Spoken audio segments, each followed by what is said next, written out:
दर्शकों, मैं आप सभी का एक बार पुनः इस क्रमबद्ध बाइबल अध्ययन कार्यक्रम सत्य वचन में हार्दिक स्वागत करती हूँ। मित्रों, आपको याद होगा कि हम इन दिनों बाइबल अध्ययन मार्गदर्शिका पर ध्यान केंद्रित किए हुए हैं, क्योंकि जिस अध्ययन में हम आगे बढ़ने जा रहे हैं उसमें हमें इस बात के लिए निश्चित होना होगा कि बाइबल परमेश्वर द्वारा दिया गया पवित्र ग्रंथ है। तो आइए हम परमेश्वर के दास के द्वारा इस अध्ययन को एक सरल प्रारूप से देखें और समझें।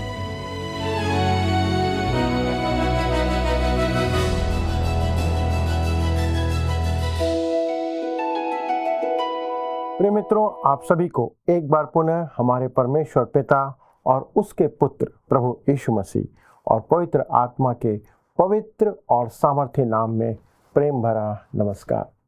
मित्रों, जैसा कि आपको याद है, हम इन दिनों बाइबल अध्ययन मार्गदर्शिका पर अपना ध्यान केंद्रित किए हुए हैं, क्योंकि जिस अध्ययन में हमें आगे बढ़ना है या हम आगे बढ़ने जा रहे हैं, उसमें हमें इस बात के लिए निश्चित होना होगा कि बाइबल परमेश्वर द्वारा दिया गया पवित्र ग्रंथ है और इसे अध्ययन करने का एक सरल प्रारूप यह है जिसे अब हम देख रहे हैं। दोस्तों, पिछले प्रसारण में हमने जानने का प्रयास किया था कि हम कैसे जानेंगे कि यह बाइबल परमेश्वर का वचन है।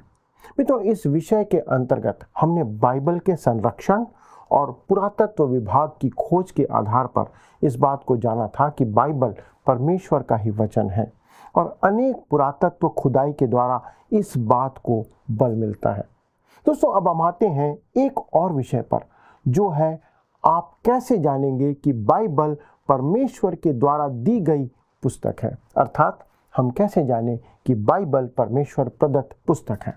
मित्रों, भविष्यवाणियों की पूर्ति इस बात को साबित करती है। अगर आज मुझसे यह पूछा जाए कि क्या मेरे पास इस बात का कोई प्रमाण है कि बाइबल परमेश्वर का वचन है, तो दोस्तों मैं उन्हें निर्णायक प्रमाण देने के लिए सिर्फ एक बात कहूँगा। और क्या आप जानना चाहते हैं कि मैं उनसे क्या कहूँगा? मित्रों, मैं उन्हें बाइबल की पूरी हुई भविष्यवाणियों का मनन करने का सुझाव दूंगा। दोस्तों, आप देखेंगे कि बाइबल की पूरी हो चुकी भविष्यवाणियां ही एकमात्र ऐसा प्रमाण है जिसे आप छुपा नहीं सकते। वह सभी के सामने प्रकट है, क्योंकि उन्हें झुटलाया नहीं जा सकता। और हमारी बाइबल परिपूर्ण भविष्यवाणियों से भरी पड़ी है।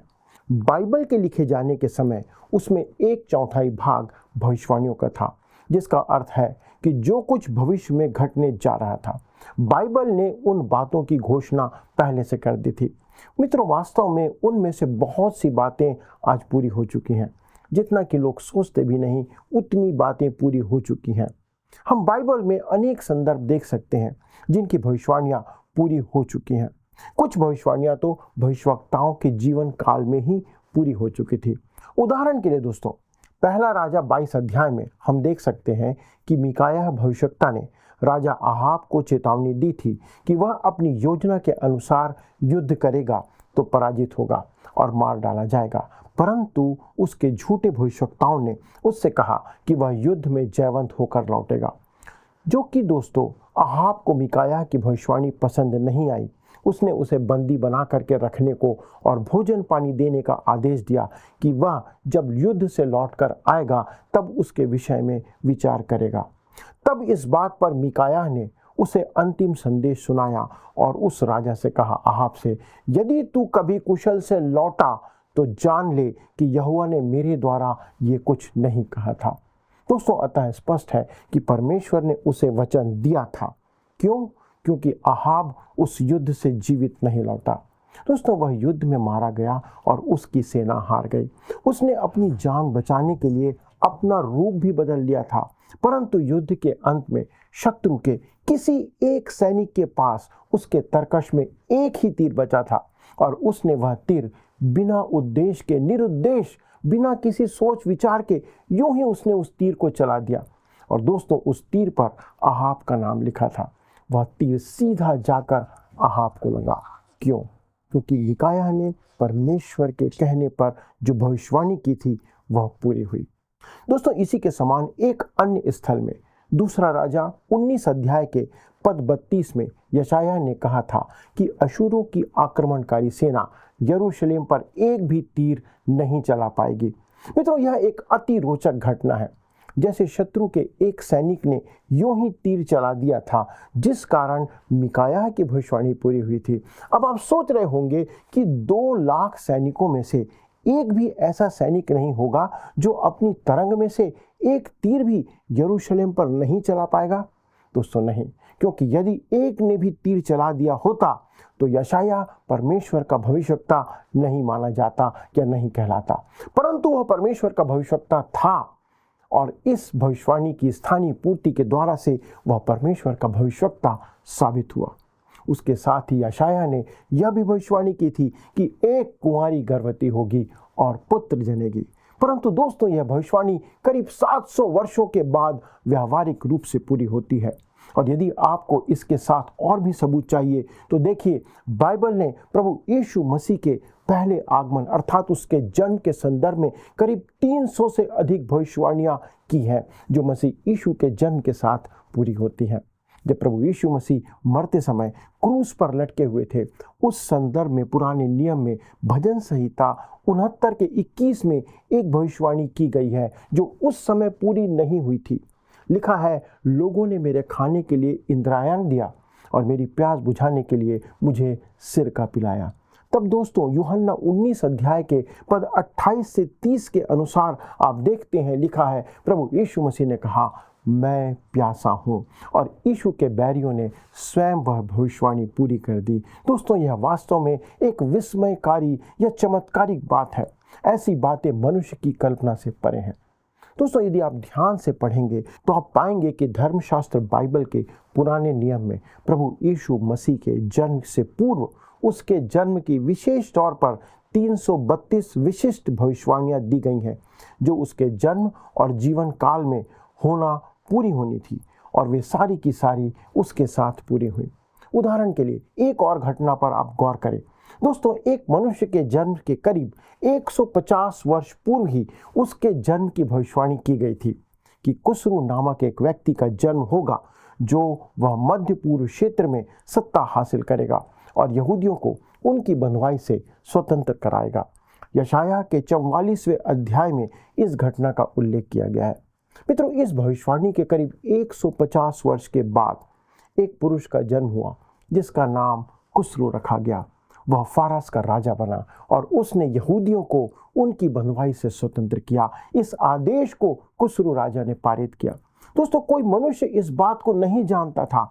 सच है दोस्तों, मनुष्य कैसे जान सकता है, क्योंकि पहले ऐसा कभी नहीं हुआ था। केवल परमेश्वर ही यह जान सकता है, जैसे कि परमेश्वर ही संसार में सभी वैज्ञानिक खोजों और अनुसंधान के बारे में जानकर अपनी पुस्तक बाइबल में इस बात को लिखता है और लिख चुका है, इससे पहले कि मनुष्य उन बातों की खोज करे या उनका अनुसंधान करे। दोस्तों, नीनवे नगर एक और उदाहरण हमारे लिए है। नीनवे नगर प्राचीन युग में अशूरियों के सबसे भयंकर नगरों में से एक था, जिसकी भीतरी दीवार 100 फुट ऊंची और 50 फुट चौड़ी थी। साथ ही करीब 75 फुट की एक दीवार थी और उसके बाद आधे मील का करीब 150 फुट की खाई थी और फिर एक और दीवार थी। दोस्तों, तब एक दोहरी दीवार और इसके बाद परमेश्वर के भविष्यवक्ता ने इस बात में भविष्यवाणी की कि वह नगर नष्ट हो जाएगा। लगभग करीब 663 ईसा पूर्व में यह संपन्न होने पाया। दोस्तों, बाइबल में पुराने नियम के एक छोटे भविष्यवक्ता नहूम ने यह भविष्यवाणी करते हुए कहा था, नीनवे नगर का सफाया हो जाएगा और यह ऐसे होगा कि नदी उफान पर आएगी, फाटकों को तोड़कर अंदर पानी घुस जाएगा और शहर तबाह हो जाएगा। मित्रों, आप बाइबल पढ़ के देखें, इतिहास को जानें, ठीक ऐसा ही हुआ था। उस दिनों में जब किसी शहर या शहरपनाह की दीवार बनाई जाती थी तो नदियां शहरों से होकर बहती थी। तो नदियां शहरों से होकर बहने के कारण से नदी के ऊपर फाटक बनाए जाते थे। वो लोहे या स्टील के होते थे ताकि पानी उनसे बहकर निकल जाए और इस प्रकार से दुश्मन नदी के मार्ग से अंदर प्रवेश नहीं कर सकता था। और तब एक भयंकर तूफान और बाढ़ आई जिसमें नीनवे के सारे फाटक बह गए और उस मार्ग से उनके सारे दुश्मन अंदर घुस गए और शहर को उन्होंने तबाह कर दिया। ठीक उसी तरह जैसे भविष्यवक्ता ने सालों पहले उसके विषय में कहा था, ऐसा ही हुआ। मित्रों, इस्राएल के राष्ट्र में एक भविष्यवक्ता को अपनी भविष्यवाणी में बिल्कुल सटीक होना पड़ता था।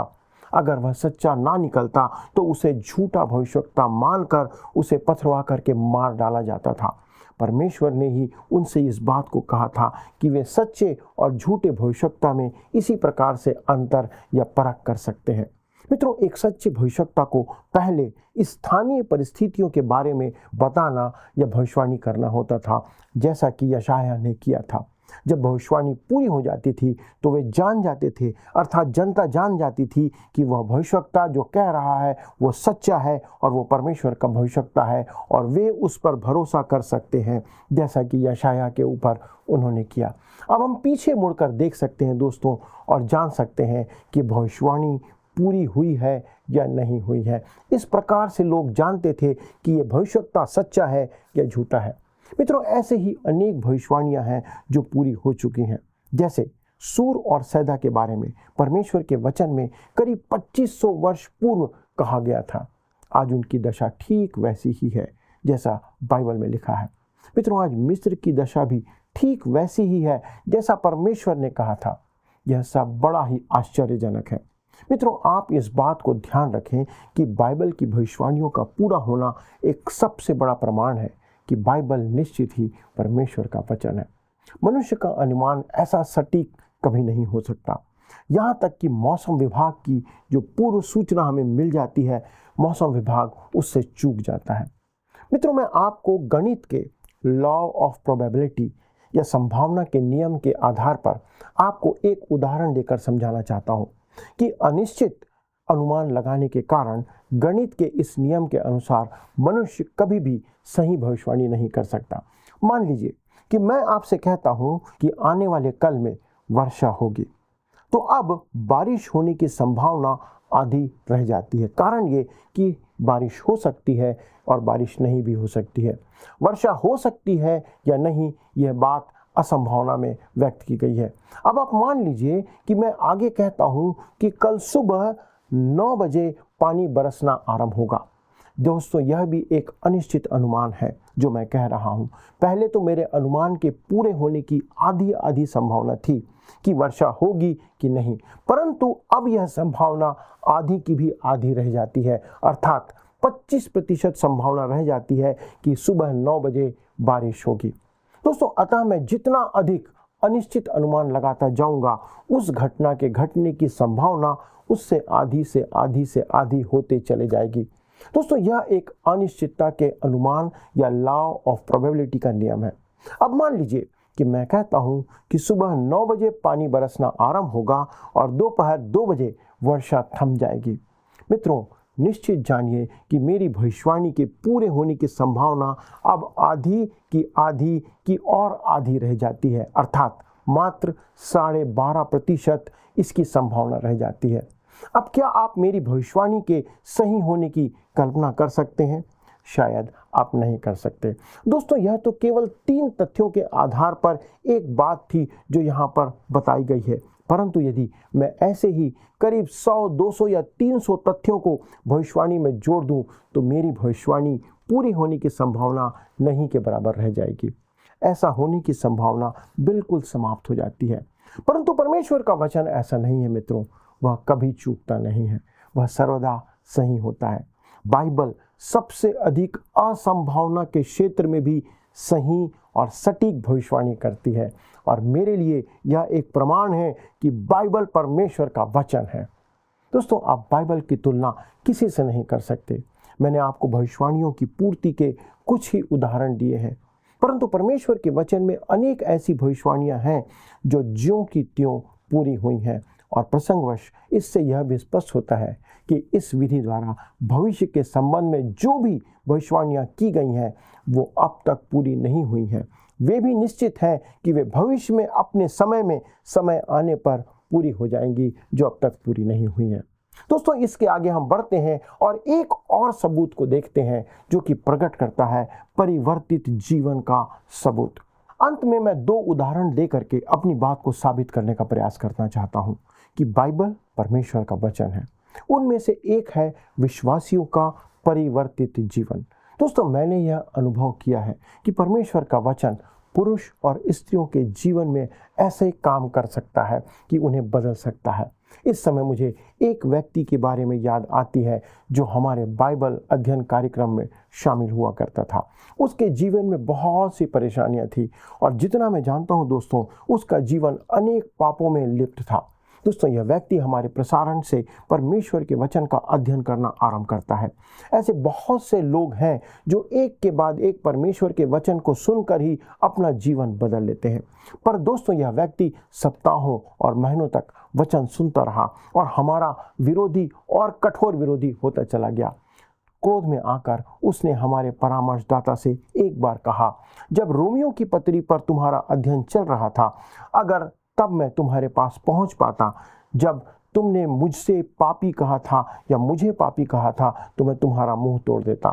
वास्तव में दोस्तों, मुझे लगता है कि वह ऐसा कर सकता था क्योंकि वह बहुत ताकतवर और बलवान मनुष्य है। मुझे खुशी है दोस्तों कि वह हम में से किसी के साथ मुलाकात नहीं कर सका। अतः समय के साथ एक दिन वह व्यक्ति मसीह की ओर मुड़ा। मित्रों, यह देखना अद्भुत बात है कि परमेश्वर ने, उसके वचन ने उस व्यक्ति के जीवन को कैसे परिवर्तित कर दिया और उसे मसीह में ले आया। दोस्तों, आप इस गवाही को अनेक लोगों के जीवन में आगे बढ़ते हुए देख सकते हैं। बहुत से युवा और वृद्ध, सभी उम्र के लोग इसके द्वारा अपने जीवन में उद्देश्य और परिपूर्णता आज प्राप्त कर रहे हैं। टूटे हुए विवाह पुनर्स्थापित किए जा रहे हैं, परिवार फिर जोड़े जा रहे हैं, लोग शराब और नशीले पदार्थों की लत से मुक्ति प्राप्त करते जा रहे हैं। मसीह के पास आने से लोगों के जीवन में बदलाव आता जा रहा है। दोस्तों, यह है इस बात का प्रमाण कि वचन लोगों के जीवन को बदलने की सामर्थ्य रखता है। शायद आपके जीवन में भी ये परिवर्तन आ रहा होगा। वचन के बहुत से सेवकों और पास्टरों को ऐसा लगता है कि उनकी सेवा परमेश्वर के वचन और सुसमाचार की रक्षा करना है। उनका प्रयास इसी क्षेत्र में बना रहता है, यहाँ तक कि उनके संदेश भी इसी पर आधारित होते हैं। दोस्तों, लोगों को ऐसा लगता है कि जो बाइबल पर विश्वास नहीं करते, यदि हम उनके सभी प्रश्नों के उत्तर दे दें या फिर उन्हें विश्वास दिला दें, तो वे परमेश्वर पर और उसके वचन पर विश्वास करने लगेंगे। परंतु दोस्तों, मैंने पाया है कि सबसे बुरा काम जो हम कर सकते हैं वह यह है कि किसी व्यक्ति या मनुष्य को बौद्धिक तौर पर परमेश्वर के वचन पर विश्वास करने के लिए कायल करना या उसे दबाव बनाना। जैसे ही हम ऐसा करने का प्रयास करते हैं दोस्तों, हम उन्हें अपना विरोधी बना लेते हैं और हम उन्हें कभी भी प्रभु में नहीं ला सकते। उसके वचन पर हम उसे विश्वास नहीं करा सकते। इसलिए क्या आवश्यक है? आवश्यक है कि हम सेवा के उस क्षेत्र से बाहर निकलकर परमेश्वर के वचन को यथासंभव सरलता से लोगों को समझाने और वितरित करने का काम करें और उस क्षेत्र में आगे बढ़ते चले जाएं। दोस्तों, केवल बाइबल या परमेश्वर का वचन ही एक पापी को धर्मी बना सकता है। इस बात को याद रखें। दूसरी बात है दोस्तों, परमेश्वर का आत्मा अर्थात पवित्र आत्मा परमेश्वर के वचन को हमारे लिए वास्तविक बनाता है। अपने प्रयासों से लोगों को परमेश्वर के पास लाने की सेवा से बाहर निकलने का एक और कारण है। मेरे स्वयं के जीवन में कुछ महत्वपूर्ण परिवर्तन हुए जो कि मैंने देखे। मेरे विश्वास का स्तर आज उस स्थान पर पहुंच चुका है कि आज मैं सिर्फ यह नहीं मानता कि बाइबल परमेश्वर का वचन है, परंतु मैं यह जानता हूं कि बाइबल ही परमेश्वर का वचन है। दोस्तों, यह मैं इसलिए जानता हूं क्योंकि परमेश्वर की आत्मा ने उसे मेरे जीवन में वास्तविक बनाया है, इसे चरितार्थ किया है। यही वह बात है जो पौलुस कुलोसियों की कलीसिया को लिखते हुए कहता है, मेरी यह प्रार्थना है कि वे सारे आत्मिक ज्ञान और समझ सहित उसकी इच्छा की पहचान से परिपूर्ण हो जाएं। दोस्तों, मैं भी यही चाहता हूं क्योंकि मैंने भी यही पाया है कि परमेश्वर की आत्मा इन बातों को आपके हृदय में सिद्ध करता है और आपको यह साबित करने के लिए पुरातत्व या किसी अन्य सबूत की आवश्यकता नहीं पड़ती कि बाइबल परमेश्वर का वचन है। दोस्तों, परमेश्वर का आत्मा इसे हमारे जीवन में वास्तविक बनाता है। दोस्तों, एक बार की बात है, एक जवान प्रचारक ने एक बार परमेश्वर के एक दास से किसी एक खोज के संदर्भ में डॉक्टर मैगी से कहा, डॉक्टर मैगी, क्या यह अद्भुत नहीं है कि उन्होंने इस बात की अब खोज कर ली है। दोस्तों, इस बात पर डॉक्टर मैगी ने उस जवान प्रचारक से कहा, मुझे तो इस बात में उत्साह की कोई बात नज़र नहीं आती है। बहुत निराश होते हुए वह व्यक्ति इस बात से भी उदास हुआ कि उन्होंने उसे उत्साह से कोई उत्तर नहीं दिया। तब उसने पूछा, क्यों? आपका कहने का क्या मतलब है? ऐसा कैसे हो सकता है कि यह बात या ये खोज आपको जरा भी प्रभावित नहीं करती है? इस पर डॉक्टर मगी ने उससे उत्तर दिया, पुरातत्व विभाग की खुदाई के द्वारा इस बात की सच्चाई सामने आने से पहले ही मुझे पता था कि परमेश्वर का वचन जो कहता है वह पूरा हो चुका है या होगा। मित्रों, जवान प्रचारक ने फिर डॉक्टर मगी से पूछा, आपको कैसे मालूम चला कि यह परमेश्वर का वचन है? इस पर डॉक्टर मगी ने उस जवान व्यक्ति को उत्तर देते हुए कहा, परमेश्वर की आत्मा मेरे हृदय में इस बात को सत्यापित करते आ रही है, प्रूफ करते आ रही है। दोस्तों, परमेश्वर का आत्मा अपने वचन को आपके जीवन में प्रूफ करता है, सत्यापित करता है। परमेश्वर का आत्मा परमेश्वर के वचन को न केवल हमारे लिए वास्तविक बनाता है, पर उसे आपके जीवन में सम्मिलित भी करता है, बल्कि वह आपको यह आश्वासन भी देता है कि आप दृढ़ विश्वास के साथ यह कह सके कि मैं जानता हूँ कि बाइबल परमेश्वर का वचन है। मित्रों, परमेश्वर का वचन प्रत्येक उन मनुष्यों के जीवन में परमेश्वर की आत्मा के माध्यम से जो उसके वचन के द्वारा परमेश्वर के पास आते हैं, परमेश्वर और उसके वचन को आपके और उसके जीवन में सत्यापित करता है। दोस्तों, आप उसे परख कर देख सकते हैं। आइए दोस्तों, हम इस वचन का तिरस्कार ना करते हुए उसके महत्व को समझें, क्योंकि संसार में हमारे पास परमेश्वर और उसकी योजना को जानने का एकमात्र साधन है परमेश्वर का वचन बाइबल। आइए हम परमेश्वर को उसके वचन के लिए धन्यवाद देते हुए प्रार्थना में जाएं। स्वर्गीय पिता, हम धन्यवाद देते हैं कि आपने अपना पवित्र वचन बाइबल हमारे हाथों में दिया है। और प्रभु, आप स्वयं इतिहास के द्वारा, अन्य प्रमाणों के द्वारा और अपने पवित्र आत्मा के द्वारा इसे हमारे जीवन में सत्यापित करते हैं। पिता, हमारी विनती है कि यदि आज कोई ऐसे हमारे दर्शक हैं जो बाइबल के अस्तित्व, बाइबल की सच्चाई के ऊपर आज उनके मन में कोई भ्रम है, तो हमारी विनती है प्रभु कि आपका पवित्र आत्मा आपके वचन को, बाइबल को उसके जीवन में सत्यापित करे। पिता, हम धन्यवाद देते हैं कि आप अनुग्रहकारी और दयालु हैं और अपने वचन को सदा हमारे जीवन में सत्यापित करते हैं। धन्यवाद देते हैं पिता, ऐसी प्रार्थना को सुनने और हमारे जीवन में पूरा करने के लिए। विनती प्रभु यीशु क्रिस्त के नाम से मांगते हैं, आमीन। अगले प्रसारण तक दोस्तों, परमेश्वर का अनुग्रह, उसकी उपस्थिति आपके साथ, आपके पूरे परिवार के साथ बनी रहे। प्रभु आपको आशीष दे। प्रिय मित्रों, मैं आशा करती हूँ कि आज के अध्ययन के द्वारा आपने अवश्य ही बाइबल की महत्वपूर्ण बातों को सीखा है। आज हमने जाना कि बाइबल जो परमेश्वर का वचन है, कभी चूकता नहीं और सदैव सही होता है। इसका सबूत है परिवर्तित जीवन। मित्रों, सच यही है कि परमेश्वर का वचन जीवन बदल देता है। आज मैं आपसे जानना चाहती हूँ कि क्या आप अपना जीवन बदलना चाहते हैं? यदि हाँ, तो आज ही यीशु को अपने जीवन में बुलाएं और वो आपके पापों को क्षमा करके एक शांतिपूर्ण जीवन देंगे। इसलिए आज ही से वचन पढ़ना अवश्य शुरू कर दें। आइए अब हम प्रश्नों के उत्तर देखें। पिछले प्रश्न का उत्तर है बी 40, यानी कि बाइबल 40 लेखकों के द्वारा लिखी गई है। आज के अध्ययन पर आधारित प्रश्न है, यशायाह की भविष्यवाणी एक कुंवारी गर्भवती होगी और पुत्र जनेगी कितने वर्षों बाद पूरी हुई? ए 700 वर्षों, बी 900 वर्षों, सी 1400 वर्षों, डी 350 वर्षों। मित्रों, इस प्रश्न का उत्तर हमें कल सुबह 6 बजे से पहले विकल्प ए, बी, सी या डी के साथ अपना नाम, पता, स्थान के साथ 9651433397 965143397 पर SMS या WhatsApp करें।